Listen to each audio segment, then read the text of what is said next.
नमस्कार, मी पंडित गायकवाड आणि आपण पाहत आहात ॲक्ट 20 न्यूज।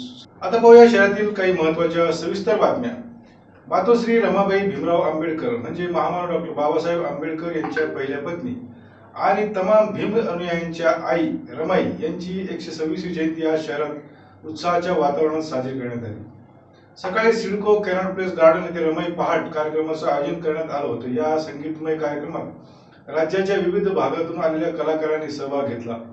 यावेळी भीमगीते, रमाईवरील गाणी, ढोल पथक, खास नागपूरहून आलेले फ्लॅश मॉब ग्रुप, मुंबईचा मराठी हिप हॉप ग्रुप आदींसह अनेक कलावंतांचा बहारदार कार्यक्रम सादर करण्यात आला व त्यास उपस्थित दर्शकांनी तितकाच जोरदार प्रतिसाद दिला। शहरात इतरही ठिकाणी रमाई जयंतीनिमित्त विविध कार्यक्रमांचं आयोजन करण्यात आलं होतं।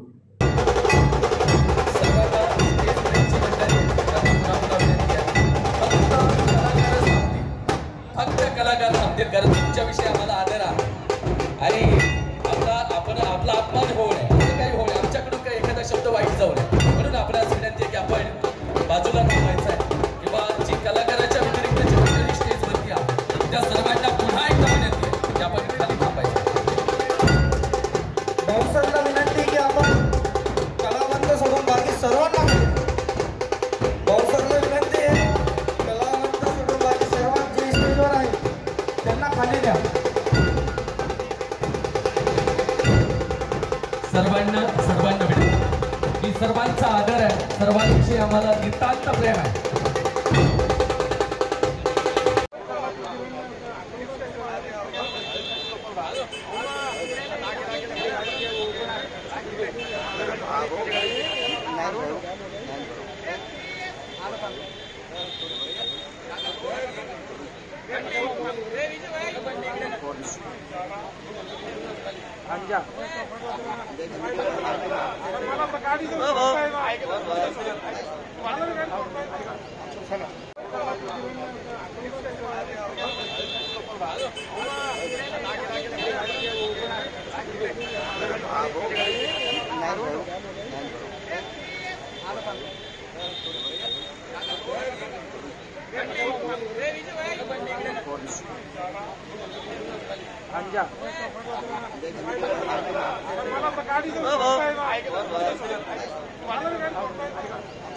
भीमाची ही कमई सारीन माझ्या भीमाची, हे सारच गणित हे होत अडचणीत, एक साध्या राणीत डोळ्याच्या पापणीत कमई करण्या संगत होती भोळ्या रमाची। आहो कमई करण्या संगत होती भोळ्या रमाची, अन माझ्या भीमाची ही कमई सारीन माझ्या भीमाची। आहो माझ्या भीमाची ही कमई सारीन माझ्या भीमाची। जनता जागी करूनी आणि उराची धरूनी, अन प्रताप सिंगा केली होळी तू पृषा उत्तमाची। अरे प्रताप सिंगा केली होळी तू पृषा उत्तमाची, अन माझ्या भीमाची ही कमई सारीन माझ्या भीमाची। आहो माझ्या भीमाची ही कमई सारी माझ्या भीमाची। कमई करण्या संगत होती भोळ्या रमाची, आहो कमई करण्या संगत होती भोळ्या रमाची, अन माझ्या भीमाची ही कमई सारीन माझ्या भीमाची। जय भीम, जय बुद्ध, जय भारत।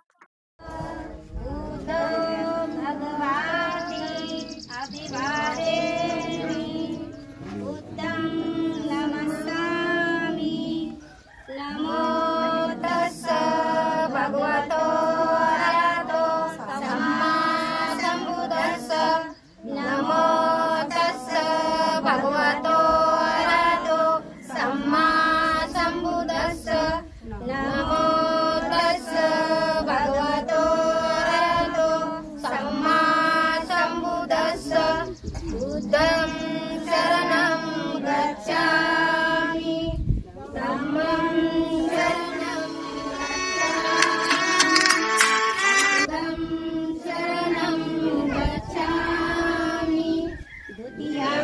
बुद्धं शरणं गच्छामि द्वितीयंपि धम्मं शरणं गच्छामि. 33 कोटी जनतेची एक आई होती आणि ती आई अशी आई आहे की ती सर्वांना म्हणते तुम्ही मुक्याच बसू नका, तुम्ही बोलते व्हा आणि आपला समाज बोलणाराच आहे, संघर्ष करणार आहे.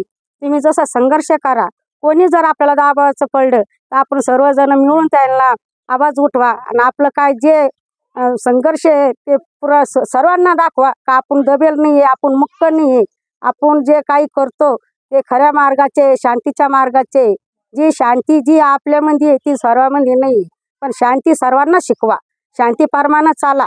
आणि हे विवाही रमाई सर्वांना म्हणती का बाबासाहेबाला सर्वजणांना दाबायचा प्रयत्न केला, पण बाबासाहेब कोणाला दबले नाही, कोणाला बी घाबरले नाही आणि गुलामीमध्ये कोणाचे राहिले नाही. म्हणून आपण मी सर्वांना म्हणते का तुम्ही गुलामीमध्ये राहू नका, दबण्यामध्ये राहू नका, कोणाच्या धाकामध्ये राहू नका, पोटाच्या मागं चालू नका.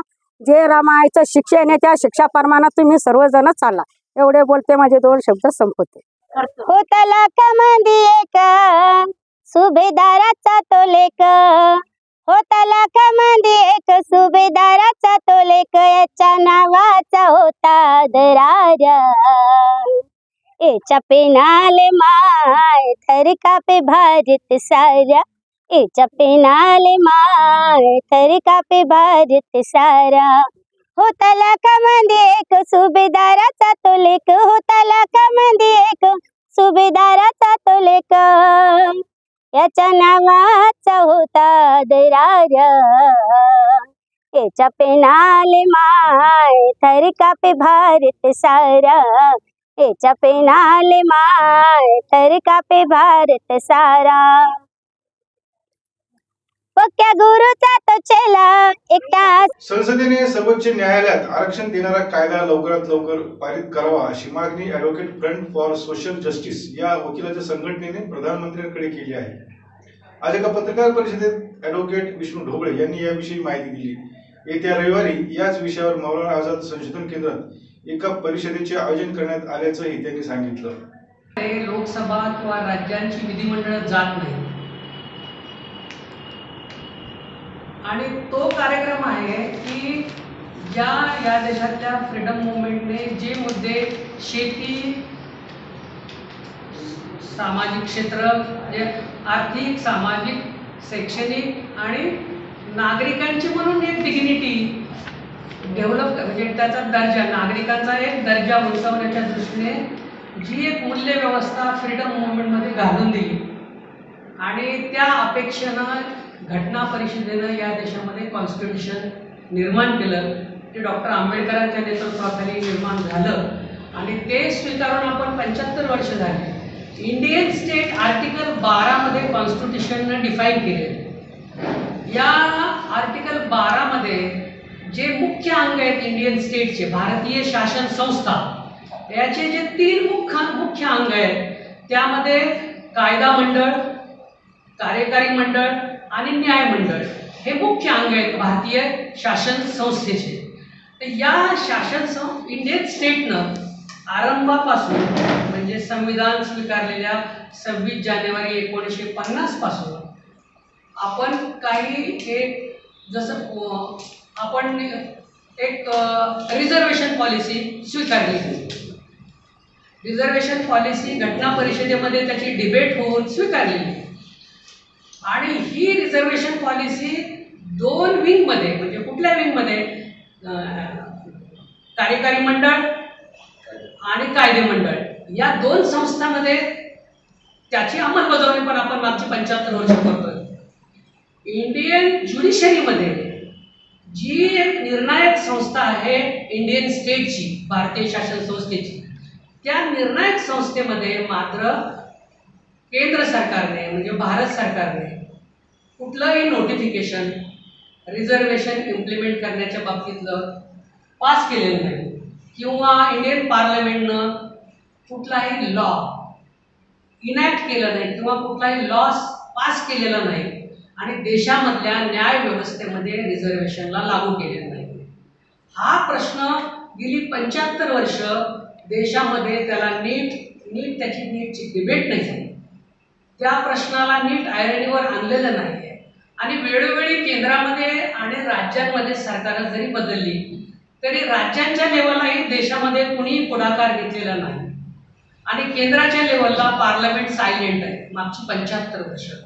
आणि आत्ता सेलिब्रेशन आपण संविधानाच्या 75 साजरी करत असताना आम्हाला असं वाटतं, आम्हाला असं वाटत होतं की या 75च्या मध्ये पंतप्रधान, त्यांचं कॅबिनेट किंवा पार्लमेंटमध्ये हा इश्यू येईल, कारण त्यांनी अनेक लॉज आणले, अनेक अमेंडमेंट केल्या. परवा त्यांनी IPC, CRPC आणि एव्हिडन्स याच्यामध्ये मोठे बदल केले. तर अपेक्षा अशी होती अगोदर ही पत्र आणि सरकारकडे मागणी करताना देखील की तुम्ही ही न्याय व्यवस्थेमध्ये रिझर्वेशनचे जे धोरण आहे, घटनात्मक धोरण आहे, याची अंमलबजावणी करा आणि तसा कायदा करा. कायदा केला तरच नियम होतात. नियम असते, कायदा, नियम आणि धोरण हेच मार्ग आहेत आपल्याला सरकारच्या नीती किंवा पॉलिसीज इम्प्लिमेंट करण्याचे. सरोगसी या विषयावर आधारित धमाल विनोदी चित्रपट डिलिव्हरी बॉय 9 फेब्रुवारीपासून सर्वत्र झळकणार आहे. या सिनेमातील मुख्य कलाकार प्रथमेश परब आणि अंकिता लांडे यांनी एका पत्रकार परिषदेच्या निमित्तानं संवाद साधला. या सिनेमाचं दिग्दर्शन मोहसिन खान यांनी केलं आहे. माझं जे कॅरेक्टर आहे दिगंबर कांतोडे असं त्याचं नाव आहे. आणि हा जो दिगंबर कांतोडे आहे तो हात पण तोडतो आणि पाय पण तोडतो, पण प्रेक्षकांचं काही तोडणार नाही. तुम्ही या थिएटरमध्ये आणि एन्जॉय करा 9 फेब्रुवारीपासून, कारण हा सिनेमा खूप महत्त्वाचा आहे आमच्यासाठी. कारण खूप मेहनत म्हणजे इतकी की 2 महिने जिमला गेलो होतो मी सिनेमाच्या आधी, आणि वर्षभराची फी भरून 2 महिनेच गेलो. पण मला असं वाटतं की 2 महिने जे केलेलो आहे ते सिनेमात दिसत आहे. थोडीशी पर्सनॅलिटी दिसते, दाढी वाढवली होती, थोडंसं आम्ही त्याचा लुक वेगळा डिझाईन केला होता. आणि रावडी जरी वाटला तरी तो आपला वाटला पाहिजे याच्याकडे आमचं लक्ष होतं, आणि ते मला वाटतं ट्रेलरमध्ये, गाण्यामध्ये लोकांना वाटतंय. आणि या सिनेमाचा जो विषय आहे सरोगसी म्हणून, हा अत्यंत महत्त्वाचा विषय आहे. या विषयावर प्लीज सगळ्यांनी, ज्यांना बाळ होत नाहीये किंवा ज्या कपल्सला बाळ होत नाहीये, त्यांना जर या सिनेमानंतर त्रास देणं थांबवलं तर आमचा सिनेमा सक्सेसफुल झाला असं मला वाटतं. कारण आमचं असं म्हणणं आहे, जोपर्यंत आपण असं म्हणतो की पुरुष जेव्हा सक्सेसफुल होतो तेव्हा तिच्या मागे बाई उभी असते, पण या सिनेमाने नवीन शिकवणार आहे की जेव्हा बाई प्रॉब्लेममध्ये असते तेव्हा पुरुषाने तिच्या मागे खंबीरपणे उभा राहायला पाहिजे, तेव्हा तो प्रॉब्लेम सॉल्व्ह होईल. आणि हा जो प्रॉब्लेम आहे तो खूप महत्त्वाचा आहे मुलींच्या आयुष्यातला. आणि जसं की आम्हाला या सिनेमाने, या प्रोसेसने असं शिकवलंय की आई होणं पेनफुल आहे, पण त्याहीपेक्षा कठीण आई न होणं आहे. कारण समाज वांजोटी असं काय काय त्या बायकांना बोलत असतं. सो या विषयावर भाष्य झालं पाहिजे, आणि हा सिनेमा त्याच विषयावर भाष्य करतो आणि फुल ऑन एंटरटेनमेंट पद्धतीने भाष्य करतो. म्हणजे अतिशय हलक्या फुलक्या पद्धतीने तुम्हाला हसवत काहीतरी शिकवून जाईल हा सिनेमा. जसे माझे आधीचे सिनेमे होते, बालक पालक तुम्ही सगळ्यांनी बघितला असेल, तर तसाच हा पण सिनेमा आहे. कदाचित त्याच्यापेक्षा थोडासा वर जाऊन, कारण आम्ही सगळेच आता ग्रो झालेलो आहोत. तर त्याच्यामुळे तो विषय हाताळणं, तो विषय मांडणं आणि तो लोकांपर्यंत पोहोचवणं. आणि तुम्हाला सगळ्यांना विनंती करतो की प्लीज हा सिनेमा लोकांपर्यंत पोहोचवा.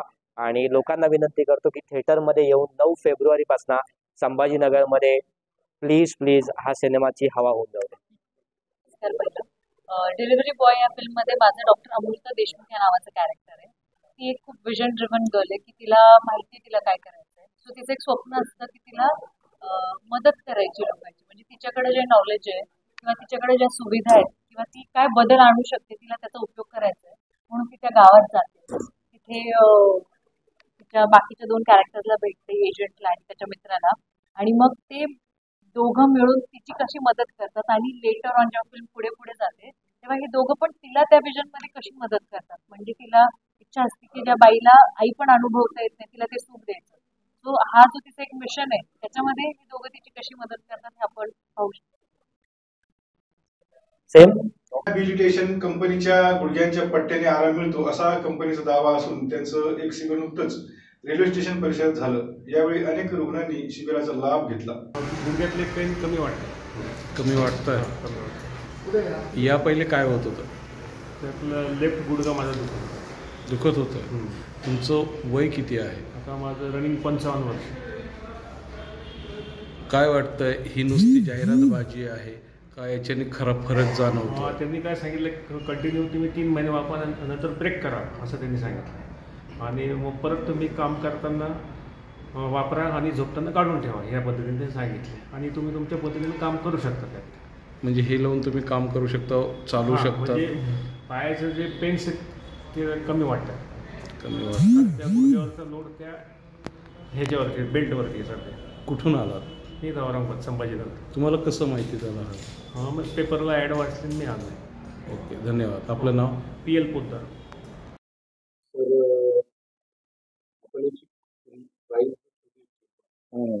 सर्वसामान्याला थोडीशी जास्त वाटते. ऍक्च्युली सर, हे जे प्रॉडक्ट आहे माझं स्वतःच आहे. आपण कुणाचं कॉपी केलेलं नाही. मार्केटमध्ये एका पायाच्या बेल्टची किंमत 8,000 आहे, कुणाची 9,500 आहे, बाकी कंपन्यांची. आपण हे दोघं पायांची म्हणून 6,000 याच्यासाठी केले की आज सर्वसामान्य गरीबापासून श्रीमंतापर्यंत सर्वांना हा प्रॉब्लेम आहे. तर असं नाही की तो फक्त जास्त किंमत श्रीमंतांना विकला गेला पाहिजे, सर्वसामान्य जनतेला पण तो भेटला पाहिजे. कारण आपण 5-6 हजारचा असेच खर्च करून टाकतो, आज हे मी उद्या ते. तर त्याच्यामध्ये माझ्या मते तो किंमत एक व्यवस्थित किंमत आहे. दुसरे प्रॉडक्ट मार्केटला असताना आपलंच प्रॉडक्ट का? आता आपलं प्रॉडक्ट का घ्यावं म्हणजे आता दुसरे जे आहे ते ऑनलाईन TV ॲड म्हणून जातात, ते पेशंटला कुरिअर करतात. आम्ही फक्त 2च स्टेट करतो, गुजरात आणि महाराष्ट्र. आम्ही स्वतः कॅम्प ऑर्गनाईज करतो थ्रू द मीडिया चॅनल. ते ॲड वाचून पेशंट येतात. आमचं बेसिक प्रिन्सिपल की आम्ही कधीही कोणाला कन्व्हिन्स करत नाही. आमच्याकडे पेशंट आल्यानंतर आम्ही फक्त ट्रायल देतो, त्याला एज्युकेट करतो आणि त्याला ट्रायलमध्ये आराम वाटला तर तो विकत घेतो. आतापर्यंत एवढे पेशंट ना आराम दिला की आम्ही मोजणं सोडून दिलेलं आहे. आपण जो बेल्ट आता घेतला आहे याबाबत काय सांगा? तर हा बेल्ट फार उपयोगी आहे. त्यामुळं गुडघ्यांना काही ताण बसत नाही. म्हणजे ते जे वेट आहे शरीराचं ते गुडघ्यावर येत नाही आणि ते डिवाईड होतं वरती आणि खाली. त्यामुळं हा बेल्ट म्हणजे ज्यांचे गुडघे दुखतात, त्यांचं गुडघ्याला ऑपरेशन करायचं सांगितलं आहे त्यांच्यासाठी खूप उपयोगी आहे. विना ऑपरेशन हे बेल्ट लावल्यामुळं तुमचे गुडघेदुखी राहील. तुम्हाला काय त्रास आहे? माझा गुडघेदुखीचा त्रास आहे. तुमचं वय किती आणि वेट किती आहे? 60 वय आहे आणि 70 किलो वजन आहे. कुठून आला? औरंगाबादमध्ये. काय नाव? अनिल सराफ, गजानन महाराज मंदिर. आणि याबरोबरच आजचं हे बातमीपत्र इथे संपलं. पुन्हा भेटूया आमच्या ॲक्ट 20 न्यूजच्या पुढील बातम्यांच्या वेळी. तोपर्यंत नमस्कार.